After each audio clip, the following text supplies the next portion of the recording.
3 years into our marriage, I discover my wife was a player. I came home early from a business trip 3 days ago, planning to surprise her.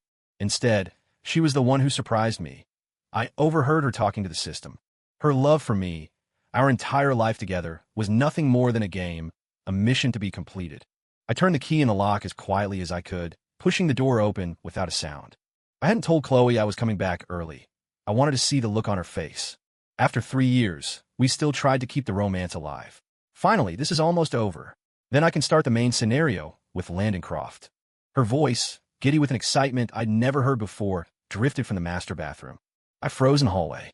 He's my favorite character in the whole novel. A cold, electronic voice responded. Congratulations, host. The target's affection score has been maintained at 100% for nearly 3 years. You will be granted permanent residency in this world. Does the host wish to return to the real world? Or select a new target? My blood ran cold. System? Scenario? Novel? Just a little longer. Chloe's voice dropped to a whisper. I need to confirm my permissions first, including restrictions on interacting with other characters. Warning. Host focus on Landencroft has exceeded the threshold and may impact mission stability. It is recommended to prioritize and reinforce the marital relationship with the current target. I stumbled back, my suitcase bumping into the console table with a dull thud. Grant! The bathroom door flew open. Chloe peeked out, wrapped in a towel, her face flushed from steam. What are you?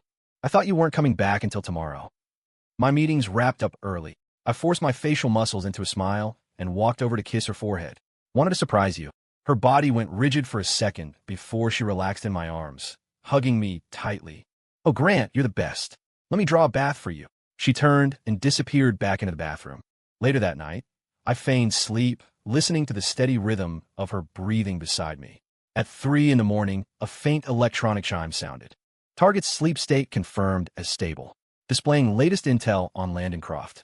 Chloe slipped out of bed and went to the balcony. Through the glass doors, I watched her stare out at the city, a look of pure adoration on her face, the same look she'd given me when we first met. But I could hear the conversation in her mind. She was scrolling through Landencroft's detailed biography.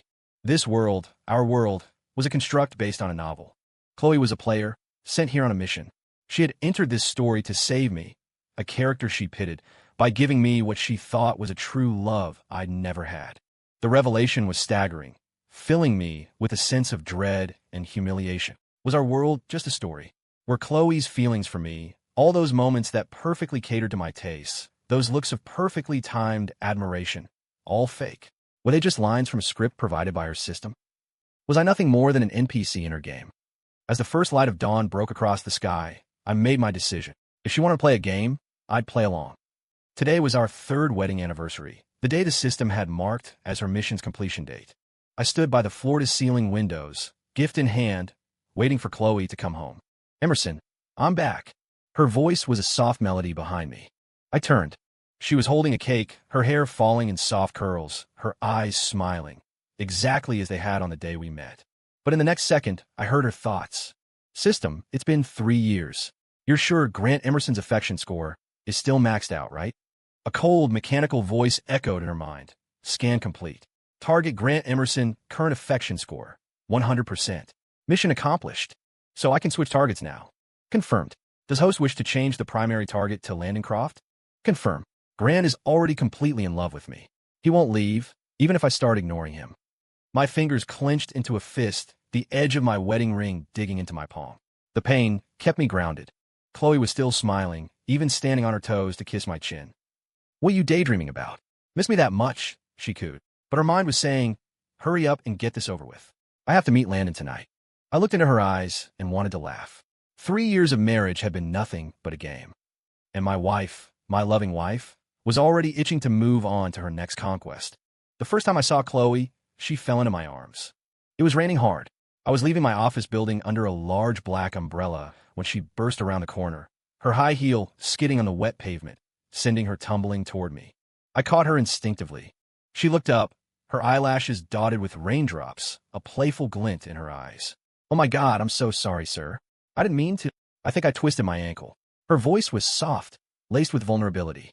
I could have had my driver take her to the hospital, but for some reason, I drove her myself. Looking back now, it was pathetic. It wasn't an accident. The system had fed her my entire schedule. She knew exactly when I'd be leaving the building, which exit I would use. She chose a rainy day because the system's analytics determined it was the optimal scenario for a successful encounter. Every step she took was meticulously planned. I loved classical music, so she happened to be at the symphony offering a surprisingly insightful take on a Chopin nocturne. I frequented a private coffee shop, and she just so happened to start working there, always slipping an extra cookie into my bag.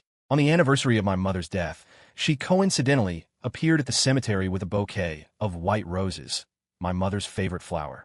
Back then, I thought it was fate. Now, I knew it was just a checklist provided by the system. Grant, what's wrong? You've been a million miles away all day. At dinner, Chloe waved a hand in front of my face, her eyes filled with concern.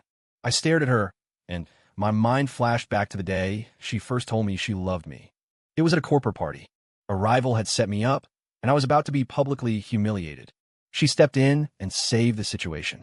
Later, on a deserted terrace, she stood on her toes, kissed me, and said, "Grant Emerson, I think I'm really falling in love with you." I thought it was real, but now I could hear her inner monologue. System, is his affection score really stable? He's been acting strange all day. The data is accurate. The target has been successfully captured. Good. He's not going anywhere anyway. I set down my wine glass, my fingertips trembling slightly. Even her, "I love you," was just part of the mission. And for 3 years, I had believed every word. I started to watch her. Ever since I'd overheard her, my world had snapped into sharp focus. She thought I was oblivious, still smiling her gentle smile, complaining occasionally that I worked too much. But her eyes had started to change. The first real slip-up was on a Wednesday night. She took a call, her tone light and breezy. "My best friend just got dumped. I have to go console her. I might be late." I nodded and watched her leave, then grabbed my coat and followed. She didn't go to her friend's house. She went to the Cascade Club, a place Landencroft frequented. I sat in my car across the street and watched her touch up her lipstick before walking inside. 20 minutes later, Landon's car pulled up. Through the club's large windows, I saw her smile at him.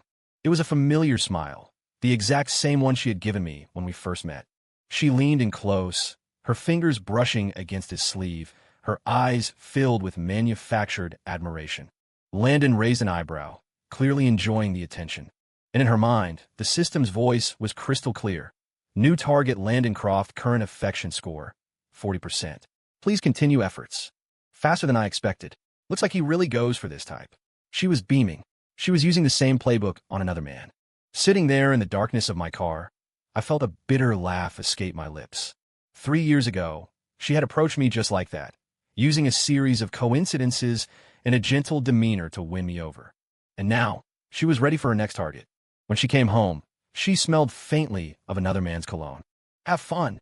I asked, my voice calm as I sat on the sofa. She paused, then forced a smile. "It was okay. Just listen to her cry for hours.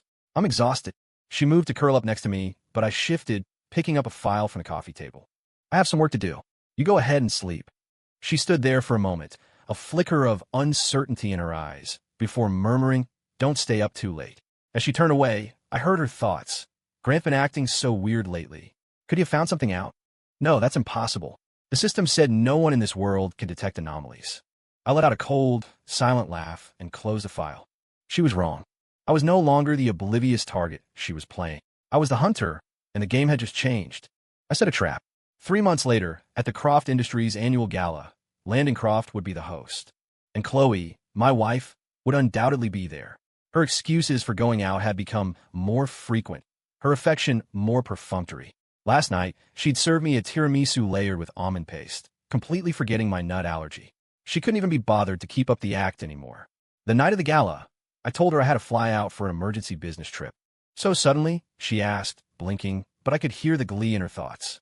"Yeah, a last-minute deal came up." I adjusted my cufflinks, catching her faint, triumphant smile in my peripheral vision. "Well, be safe," she said, leaning in to give me a quick peck on the cheek. I smiled back without a word. The moment I was gone, she began her transformation, changing into a designer gown and spritzing on perfume, preening like a peacock about to attend a feast. I arrived at the gala before she did. From a second-floor VIP lounge, I watched with cold detachment as she entered on Landencroft's arm, her smile bright and blindingly fake. They stood close, her fingers tracing patterns on his sleeve, just as she had once done with me. The system had clearly taught her how to play the part. Landon leaned down and whispered something in her ear. She covered her mouth with a delicate hand and laughed, her eyes shimmering with false worship. It was disgusting. I pressed a button on a small remote. The massive screen behind the stage, which had been displaying the Croft Industries corporate video, flickered and switched. It was now showing security footage. Chloe and Landon in a private booth at the Cascade Club, her head resting on his shoulder. Her voice, clear as day. Grant Emerson? Forget him. He was just the tutorial level, a means to an end. Landon, tilting her chin up, his tone mocking. So, does that mean I'm a new main objective? Thankfully, they never mentioned the system, or I wouldn't have been able to use the footage. A wave of gasps and murmurs swept through the ballroom. Chloe's face went white. She looked up frantically and finally saw me, standing on the balcony. Our eyes met. I slowly raised my glass in a mock toast and gave her a slight smile. I already had the divorce papers drawn up, just waiting for her signature. I had transferred all our joint assets weeks ago. All she would be left with was a mountain of debt. Grant, you, she shrieked, but her voice was lost in the rising tide of gossip. Landon shoved her away from him, as if she were something unclean. I descended the grand staircase. Grant, why would you do this? Are you insane? Airing our dirty laundry in public. Chloe lunged toward me, her finger pointed accusingly. Couldn't we have talked about this at home? Did you have to humiliate me in front of all these people? Humiliate you? I shot back. Where was your shame when you were wrapped around him in that booth? When you called our marriage a tutorial level? Her face crumpled. She grabbed my sleeve, her voice trembling. Grant, listen to me, please. It's not what you think. I looked down at her hand, wrinkling my suit, then slowly pulled my arm free. Explain what? That your little rendezvous with Landon was all a misunderstanding? Or should we start with why I'm nothing but a mission target to you? Her pupils constricted. She couldn't talk about the system. That was just a joke, she stammered. I was just playing a part. I swear I never betrayed you. You're the one I've always loved. The whispers of the guests swirled around us, but she didn't seem to notice. She reached for my face. Let's just go home, please. I'll tell you everything. No need. I cut her off with a cold laugh. I took a folder from my assistant and, under the gaze of hundreds, slapped the papers down on the champagne table in front of her. The words divorce agreement were printed in bold black letters. Her carefully constructed composure finally shattered. Grant, what is the meaning of this? Her lips trembled, and then she let out a hysterical cry, snatching the agreement and ripping it to shreds. I won't sign. You promised you would love me forever, Grant. The torn pieces of paper fluttered down like confetti. I calmly signaled my assistant, who produced a second copy. Tear all you want. I have plenty. I leaned in close, my voice a low whisper in her ear. Chloe, your game is over. You really want a divorce? Chloe stared at me, her mind reeling. She couldn't believe it. The system had assured her my love was at 100%. Her fingers were clenched so tightly around the new set of papers that her knuckles were white. Honey, stop this. You have to believe me. She took a step forward, her voice softening, as if she were calming a child throwing a tantrum. It was all an act with him. I've only ever loved you, and I know how much you love me. Can we please just go home? I sidestepped her touch. Love, I scoffed. Did no one ever tell you, Chloe? Love is a two-way street, not a progress bar you fill up. Her expression froze. What? What are you talking about? Her voice began to shake, but she was still trying to bluff her way out. Did someone get in your ear? Did Landon say something to you? Do you really need me to spell it out for you? I interrupted, pulling another file from my jacket. Inside were photos of every secret meeting she'd had with Landon over the past 3 months, along with transcripts of their recorded conversations. Does this look like someone got in my ear? Her face drained of all color, but then a flicker of something else crossed her face. She remembered the system's guarantee, 100%. A strange, pitying smile touched her lips. Grant, I get it now. She took a deep breath, her voice taking on a tragic, melodramatic tone. You love me so much that you're willing to let me go to be with Landon, aren't you? She looked at me with wide, tearful eyes. You'd rather suffer in silence than stand in the way of my happiness. Oh, Grant, why are you so foolish? I almost laughed out loud. She was so dependent on the system's data that she was mentally backflipping to make it fit. Chloe, I said, my voice dripping with ice. Did you miss the part of the divorce agreement where you walk away with nothing but half of our shared debt? I leaned closer. If that's your idea of setting someone free, your definition of love is truly pathetic. Her mask finally cracked. No, that's impossible. She frantically scanned the document, her mind screaming. The system said his affection score was 100%. He would never do this to me. Because that 100% was a lie, I thought to myself. I've been playing you ever since the day I found you out. She completely fell apart. Grant, you can't do this. She lunged at me, grabbing my sleeve, fat tears rolling down her cheeks. I was wrong. I really do love you. I swear, nothing happened between me and him. We can start over, please. I yanked my arm away. Just sign it, Chloe. Give yourself one last shred of dignity. I held out a pen, my expression unreadable. Don't make me drag all of your dirty secrets into a courtroom. Finally, with a trembling hand, she signed. As she was leaving, she looked back, her eyes red and swollen. Grant Emerson, you will regret this, she choked out. I straightened my cufflink, not even bothering to look up. Oh, I do. My only regret is that I ever believed you. The moment the door closed behind her, her sobbing stopped cold. She wiped her tears away with a furious gesture. I could hear her thoughts, sharp and vicious. System, pull up Landon Croft's complete strategy guide. Now, I let out a quiet, humorless laugh. That was the real Chloe. After the divorce, the first thing I did was dismantle the romantic oasis she had turned my home office into. She used to say my work was too sterile, that I needed something softer in my life. So she had filled my study with flowers, scented candles, and countless useless trinkets. It was, in her words, for my own good. Now I threw it all out. All that remained was a solid wood desk, my computer, and a wall lined with professional journals and reference books. This was the clean, focused space I actually needed. My assistant asked tentatively, Mr. Emerson, should we schedule a full renovation? I shook my head. No, it's perfect just the way it is. Without her suffocating presence, the weight of the last few months finally lifted. Landon, I put together this entire strategic plan for you. It contains all of Emerson Dynamics' core projects for the next quarter, Chloe said, handing a folder to Landon Croft, eagerly awaiting his praise. He flipped through it dismissively. Useful. Chloe's face fell, but she quickly recovered. The system had said his affection score was already at 55%. She just had to try a little harder. I have a banquet tonight. You're coming with me, Landon said suddenly. Chloe's eyes lit up. Okay. See? He still needs me, she thought. Mr. Emerson, this is Dr. Evelyn Reed. She's a leading expert in chip design, just back from MIT. At a different gala, a business partner introduced me to a young woman. She wore a simple black pantsuit, her hair pulled back in a neat ponytail, and her gaze was so sharp it felt like it could see right through you. A pleasure, I said, extending my hand. Her handshake was firm and decisive. I hear you have an interest in neural network algorithms yourself, Mr. Emerson. Only a hobbyist's understanding. Nothing compared to your expertise, Doctor. We ended up talking for half an hour about technology, a more substantive conversation than I'd had with Chloe in the last 3 months of our marriage combined. As she was leaving, she handed me her card. You should stop by my lab sometime if you're interested. I will, I said, taking it. For the first time since the divorce, I felt a genuine interest in a conversation. Landon, why are you on the gossip sites with that starlet again? Chloe stormed into Landon's office, phone in hand, only to find him lounging on his sofa while a model fed him grapes. Landon, what is this? Chloe's voice trembled with a sense of betrayal. He glanced up lazily. Chloe, remember your place. She froze. Her place? What place? A notification popped up in her mind. Warning. Landon Croft's affection score has dropped to 45%. Host is advised to moderate her behavior. Panic set in. She immediately softened her tone. I'm sorry. I was just worried about you. Landon just scoffed and waved her away. The moment the door clicked shut, she heard him say to the model, See? Threw herself at me, desperate to help. Can't get rid of her. His voice was laced with contempt. And she has the nerve to play hard to get with me. A divorced woman with baggage, acting all pure.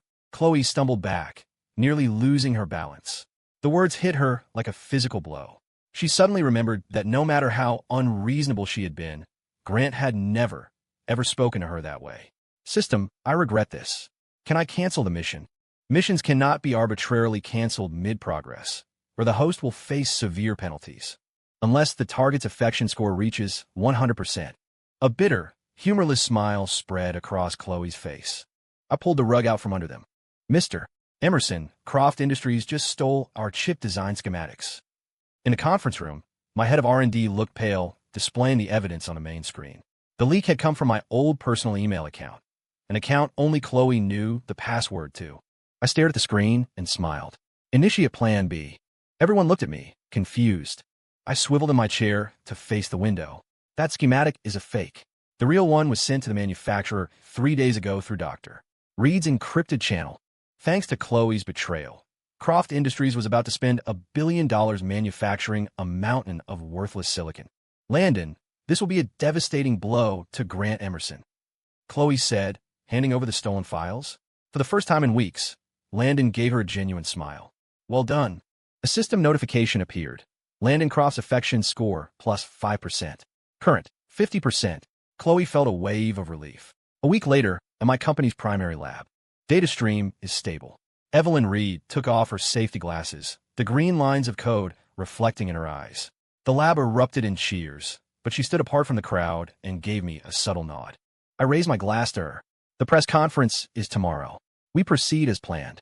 She walked over, her voice low. Just got word.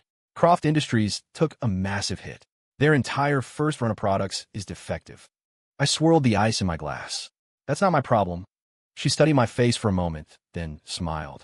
You're even more ruthless than the rumors say. Look who's talking, I retorted. The woman who designed a way around every existing patent using bioneural algorithms isn't in a position to judge. I paused. Besides, the main event is just getting started. The door to Landon Croft's office was closed, but the sound of shattering porcelain could be heard from within. Chloe stood outside, wringing her hands. The chip schematic was a fake. Croft Industries had wasted $1 billion. The stock was in free fall, and the board was demanding blood. And Landon was blaming her for all of it. Get in here. His voice was ice and fury. Chloe pushed the door open and was immediately met with a flying folder. The sharp edge of the paper cut her cheek, stinging like a whip. You idiot. You fell for it.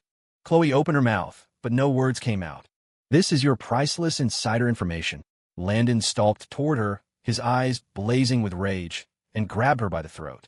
Do you have any idea what you've done? He hissed, his voice dangerously low. Grant was playing you the entire time, you fool. $1 billion. Gone, because you were stupid enough to bring me a fake. Chloe struggled for breath. I didn't know. I copied it directly from his computer. The system had even helped her. How could it be wrong? Shut up. Landon threw her aside. She stumbled and crashed into a coffee table, her knee exploding in pain. He straightened his cuffs, looking down at her crumpled form. Do you know where Grant is right now? He sneered. He's celebrating with that DR. At their lab. Their real technology has already been globally patented. A chill washed over Chloe. Grant was onto me. He never trusted me. And the system. Why didn't the system warn me? She frantically called out to the system in her mind, but the only response was a cold, mechanical tone. Warning. Target Landon Croft's affection score has dropped to 25%. Host must take immediate remedial action. Remedial action? How? Chloe shakily tried to grab Landon's sleeve. Landon, I could try to get more information from Grant. Enough. Landon slapped her hand away, his face a mask of disgust. You think he'd ever trust you again? If he gave a damn about you, he wouldn't have left you with nothing but debt. You're pathetically stupid. He bent down, grabbing her chin and forcing her to look at him. Since you're so useless, you might as well do one last thing for me. He tossed a file at her. Go have dinner with Mr. Thorne tonight. Get him to sign this contract. Chloe looked down. It was a blatant proposal for a transaction of sex for business. You want me to entertain him? She whispered, her voice trembling. He chuckled, patting her cheek condescendingly. What else? You think you're still Mrs. Emerson? If Thorne hadn't specifically requested you as a way to humiliate Grant, you wouldn't even be qualified for the job.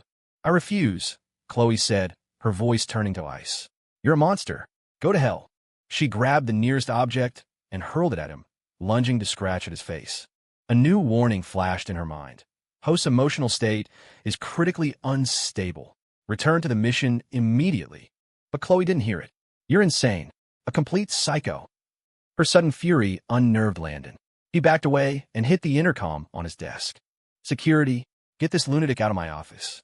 And from this day forward, she is banned from this building. The rain was coming down in sheets.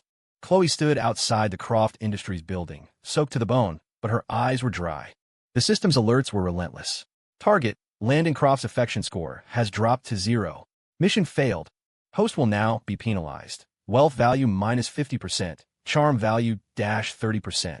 The balance in Chloe's bank account instantly plummeted. In the reflection of the glass doors, she saw a fine line appear at the corner of her eye. So this was the main character's halo? Suddenly, Chloe thought of the last look Grant had given her. Maybe he had known this was coming all along. A familiar figure was standing in the downpour outside my apartment building. I walked closer, holding an umbrella. Chloe looked up, her face pale, her lips blue with cold. "Grant." Her voice was a raw whisper. "I'm sorry. I was wrong." Rainwater streamed from her hair, mixing with her tears. She looked pathetic and broken, a world away from the charming woman who had accidentally fallen in my arms on another rainy day. I stopped a few feet away, tilting my umbrella just enough to shield her from the worst of the rain. "Landon threw you out?" She flinched, and the tears came faster. "He's not the man I thought he was. He used me, and you used me." I cut her off. "What's the difference?" She looked up, panic in her eyes. "No, it wasn't like that.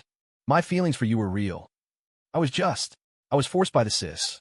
I had my reasons, things I can't explain." She caught herself just before slipping up. I let out a soft, humorless laugh and held the umbrella out to her.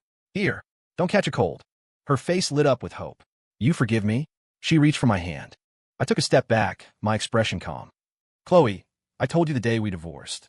The game is over." The hope on her face curdled into despair. "But I love you," she screamed, her voice cracking. "I know that now. You're the only one I ever loved. Just give me one more chance. I don't want anything else. I just want to come back to you." She added, desperately, "Nothing happened with him, I swear. I'm still clean. I never dishonored you." I looked at her tear-streaked face and found it all so ridiculous. Was she really trying to use the same lines that had worked on me 3 years ago? "Go home, Chloe." I turned and walked toward the building entrance. "Don't make this any more pathetic than it already is." Her choked sobs followed me, fading into the sound of the rain. This time, I didn't look back. A system notification sounded in Chloe's mind. Final warning. Target Grant Emerson's affection score is permanently locked at 0%. Reversal is impossible. Host mission status, total failure. Initiating penalty protocols. 2 months ago, Evelyn Reed and her team joined Emerson Dynamics. We signed a high-stakes agreement. If she could develop a market-disrupting AI chip within 3 months, she would get 15% of the company. We were now a full month ahead of schedule. "Landon just sold off another 2% of his shares," I said, scrolling through the market data on my tablet. "He's trying to raise cash to cover his losses." Evelyn finally looked up from her screen, pushing her glasses up her nose. "Time to close the net." "Not yet," I said with a small smile. "Let him bet the farm first." She raised an eyebrow. "You're more ruthless than I thought." "Takes one to know one," I replied, tapping the 300-page patent document on her desk.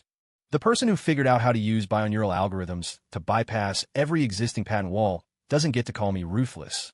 For the first time since I'd met her, she broke into a genuine smile. At a black-tie industry event, Landon cornered me, his face dark. "Don't think you can win just because you have some woman fighting your battles, Emerson." I slowly adjusted my cufflink. "Are you referring to the corporate spy you planted in my assistant's office, or the ex-wife who cost you $1 billion? The color drained from his face. Around us, the whispers started. I heard Krov's big AI project is a complete disaster. Their stock is down 60%. The banks are calling in their loans. I leaned in close. "You should check the news before the market opens tomorrow." That night, Emerson Dynamics' official social media channels dropped a bombshell. The world's first bioneural chip, Synopsis, has successfully passed all trials and is entering mass production. The post was accompanied by a photo of me and Evelyn in the lab. Landon Croft's reign was over. Penalty escalated, initiating skill and memory erasure protocol. A piercing electronic screech exploded in Chloe's mind. She curled into a ball on the floor of her cheap apartment, banging her head against the wall to make the pain stop. The system was deleting everything, the skills it had given her, the memories of her time with me. The first meeting, the honeymoon, the ring I placed on her finger, even the rainstorm on the day of our divorce. It was all fading. "No, stop," she screamed, clawing at her hair. "I can still fix this. I'll beg him. He'll take pity on me." Calculation complete. Probability of reconciliation with target Grant Emerson. Less than 0.1%. Host is advised to pursue alternative strategies. In the bathroom, Chloe picked up a razor blade. "If I have an accident, if I'm dying, maybe he'll come see me one last time." Patient has a severed radial artery, presenting with hemorrhagic shock. "Have you contacted next of kin? Her ex-husband, Mr. Emerson, is on his way." Through a fog of pain, Chloe heard a familiar set of footsteps. I stood by her hospital bed, my shirt sleeve stained with her blood, my expression as cold as a stranger's. "Why did you save me?" she whispered, weakly reaching for my sleeve. Wouldn't it be better if I just died? I pressed the call button for the nurse, my voice devoid of emotion.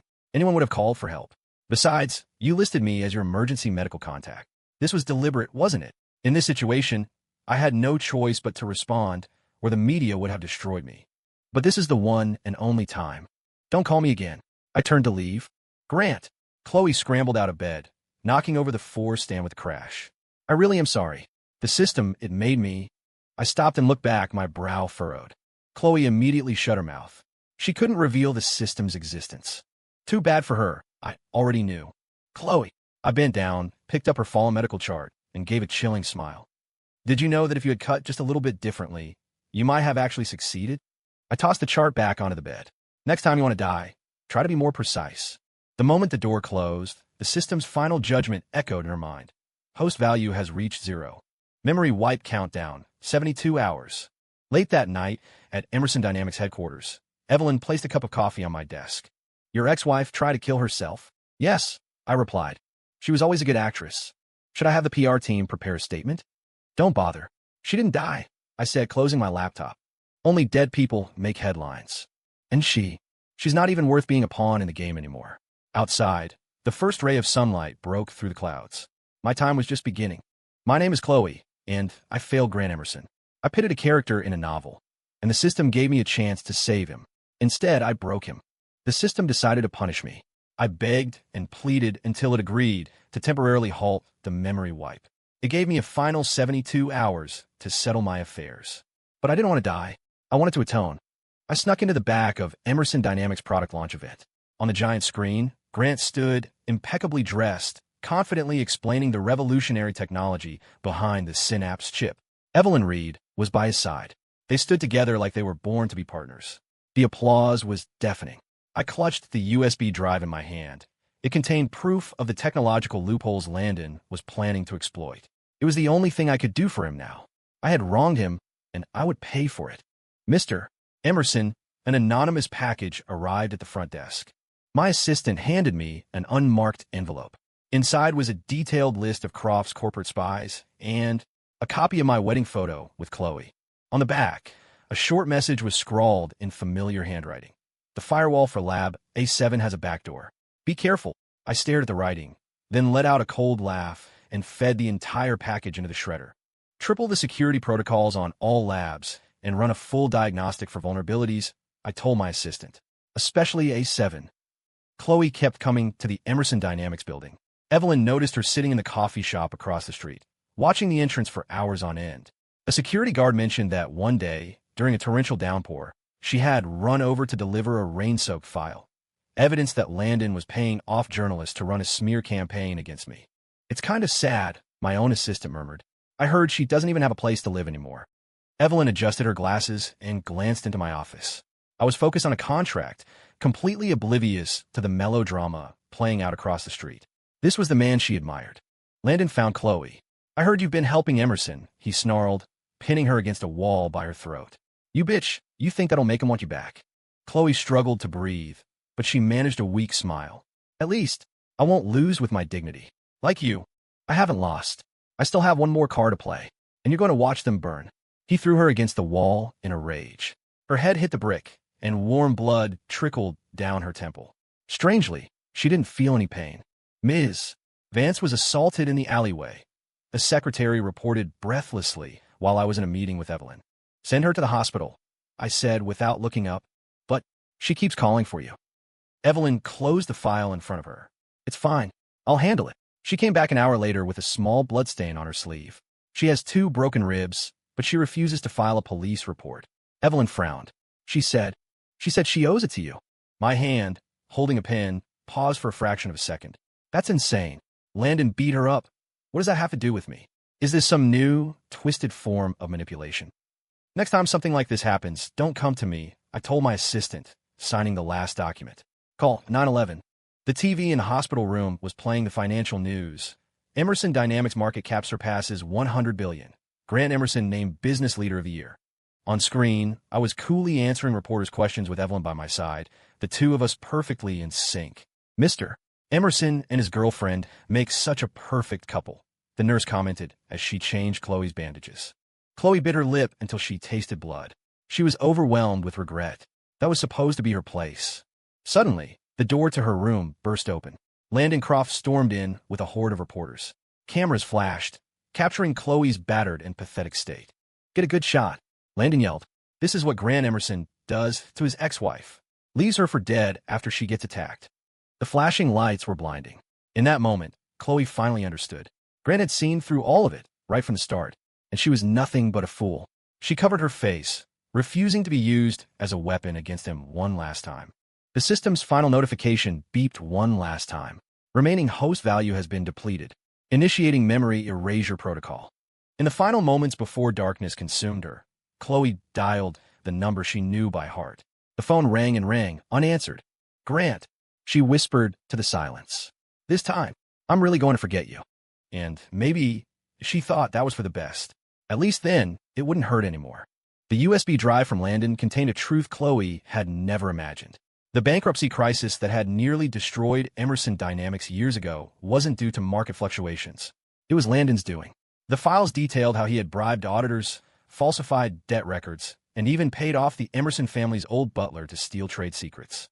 And he did it all because my father had once voted against his proposal at a board meeting. He was never the gentle, devoted hero of a novel. He was a predator. Chloe had been deceived by the story she thought she knew. She closed the file, trembling. The system let out a piercing alarm. "Warning, host cognitive dissonance detected. Landon Croft is the designated primary target of the source material." "Shut up." She smashed a mirror with her fist. "You knew all along, didn't you? You sent me to help the man who destroyed Grant's entire family." After a moment of silence, the system replied coldly. "The mission target takes precedence over all other factors." How ironic. For a fake, main character, she had betrayed the only person who had been real. That night, Evelyn called me. "I just finished cracking Croft's internal servers. You are not going to believe what I found." On my screen, a 20-year-old security video played, showing Landon's father and my own father raising their glasses in a toast. "They were best friends," Evelyn said, pointing to the date stamp. 3 months later, the accidental plane crash killed your parents." My fist clenched. This had been a war from the very beginning, spanning generations. "The press conference is tomorrow," I said, closing my laptop. "We proceed as planned. This time, I'm going to make sure he never gets back up." At the press conference, under the glare of camera flashes, Landon was still spinning his narrative. Emerson Dynamics' so-called breakthrough is nothing more than a pathetic imitation of Croft Industries' patented technology. I cut his microphone feed. As the room erupted in confusion, I hit the remote. The main screen lit up with irrefutable evidence. A recording of Landon instructing his CFO to cook the books. Records of his bribes to public officials. And the kill shot. The original, untampered black box data from the plane crashed 20 years ago. "Ladies and gentlemen of the press," I said, stepping onto the stage with a calm smile. "Now this is what I call an imitation. It seems Mr. Croft learned his criminal methods directly from his father." Landon, his face ashen, made a desperate lunge for the power cord, but was intercepted by security. "Don't go just yet," I said, holding up a hand. "The grand finale is still to come." Evelyn walked on stage and inserted a chip into the terminal. "This is the AI core that Croft Industries independently developed last week." The screen flashed with a side-by-side code comparison. A section highlighted in bright red showed an 8% similarity. "Coincidentally," Evelyn said, adjusting her glasses, "that section of code is from a failed draft I personally wrote 3 months ago." The room was dead silent. Landon let out a roar of fury and lunged at Evelyn. "You bitch! You set me up!" I caught his wrist, twisted his arm behind his back, and threw him to the floor. "Landon, it's time to pay for what you've done." In the distance, police sirens grew louder. The game was over. From a hospital roof, Chloe watched the live news feed on the giant LED screen of the building across the street. She saw Landon being forced into a police car. The system issued its final decree. Host mission status, catastrophic failure. Memory erasure protocol countdown, 2 hours. She slowly let go of the railing, letting the night wind dry the tears on her face. This is for the best, she thought. To forget everything is probably the kindest punishment. But before it was over, there was one last thing she had to do. The wind howled across the rooftop. Evelyn was tied to a railing, tape over her mouth, but her eyes were sharp and unafraid. Chloe stood on the very edge of the roof, a remote controller hand, the city lights a dizzying blur 100 meters below. "I knew you'd come," she said softly to the empty doorway. I pushed the door open, my eyes immediately finding Evelyn, confirming she was unharmed before settling on Chloe. Chloe, have you lost every last shred of dignity? She laughed, a sound both tragic and unhinged. The system is about to erase my memory. Dignity? I have nothing left, Grant. Landon cast me aside, and you— Her voice broke. You won't even look at me anymore. She's been reading too many cheap romance novels, I thought. Life isn't all about love and drama. If you keep this up, the readers are going to call you out for derailing the story. I started walking toward her slowly. Let her go. This is between us. Stay back, she shrieked, raising the remote. One more step, and I'll detonate the bomb strapped to her. I stopped, my eyes narrowing. What did you learn to use explosives? I have my ways, she said with a broken smile. A final prop. To gamble for your heart. If you don't believe me, feel free to test it. The wind whipped her hair across a face that was no longer beautiful, only haunted by obsession. I didn't dare call her bluff. With the system, a real bomb was a genuine possibility. Your strategy guide give you that? I asked suddenly. Her eyes widened in shock. How did you know about the system? So, you've known all along. I gave a slow, silent nod. I see, she whispered, a devastating smile spreading across her face. So that's why you could never forgive me. She stared into my eyes. Grant, I have one last question. If there had been no Landon, no system, if I had just fallen in love with you for real, could we have had a different ending?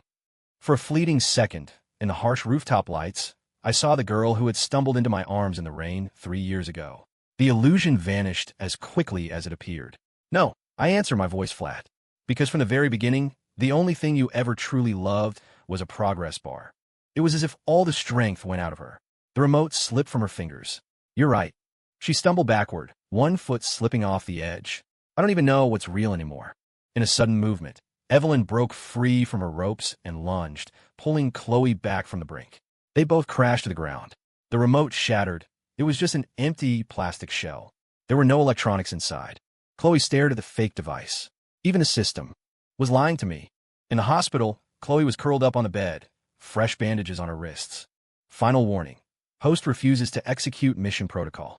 Initiating mandatory detachment sequence. The mechanical voice echoed in her mind, but she felt strangely calm.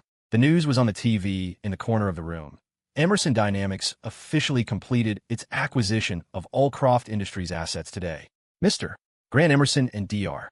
Evelyn Reed were both present at the signing ceremony. The camera showed me pulling out a chair for Evelyn. She looked up at me with a faint, genuine smile.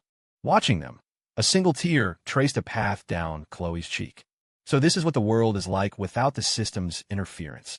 She picked up the fruit knife from her bedside table and carved one last line into the wall. Grant, this time, I'm the one choosing to let go. Memory detachment at 99%. 100%. Host Chloe Vance, mission terminated. Her eyes slowly went blank. Then, she closed them. Outside the window, a single leaf was caught by the wind and carried far away. 3 days later, at Emerson Dynamics headquarters, my assistant handed me a report. Mr. Emerson, the hospital called. Ms. Vance is awake, but it seems she has total amnesia. She doesn't remember anything. I knew. The player was gone. This was the real Chloe, the person she was meant to be in this world. My hand paused as I was signing a document. Arrange for her to move overseas. All expenses will be covered by my personal account. Should we tell her the truth? No, I said, closing the folder. Sometimes forgetting is the best ending. Outside the floor-to-ceiling windows, twilight descended on the city. The absurd game was finally over. In the real world, in a small apartment, sunlight streamed through the blinds. Chloe sat at her desk, staring at the novel in her hands, The Tycoon's Gambit. It was the book she had stayed up all night reading, the world she had once entered. Now she was back. The system's final projection shimmered in the air before her. It was a scene from Grant Emerson and Evelyn Reed's wedding.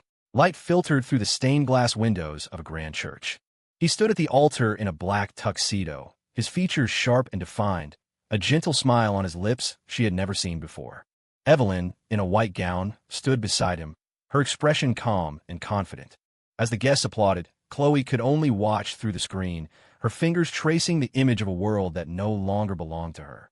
If I hadn't changed my mind back then, she murmured, a lump forming in her throat. But there were no ifs. She had been the player, the betrayer, and in the end, a failure whose very memory was erased. Now, She was just a reader again.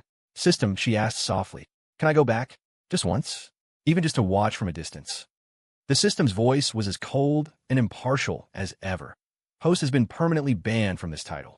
As the novel's plot has concluded, the system will now unbind. Chloe gave a bitter smile. Then, at least let me send them my blessing. The projection flickered. At the wedding, Grant suddenly looked up, his gaze piercing through the crowd, staring into the empty space where she was. He frowned, as if sensing something, but then Evelyn gently took his hand. He looked down at her. His expression softened, and the moment was gone. The system's voice sounded one last time. Host Chloe Vance. Mission is irrevocably terminated. Unbinding from host. Chloe closed her eyes. When she opened them again, the system was gone. She was alone in her room with the open book. She slowly turned to the final page and saw that the ending had been completely rewritten. 3 years later, Synopsis Technologies, founded by Grant Emerson and Dr. Evelyn Reed, became the world's leading AI conglomerate. They stood together at the pinnacle of their industry, an unbreakable force. As for the character of Chloe Vance, all traces of her have been wiped clean by time, as if she had never existed at all. She closed the book and took a deep breath. A slow smile spread across her face. That's for the best. Outside her window, the sun was shining. Beyond the story, she had finally learned to let go.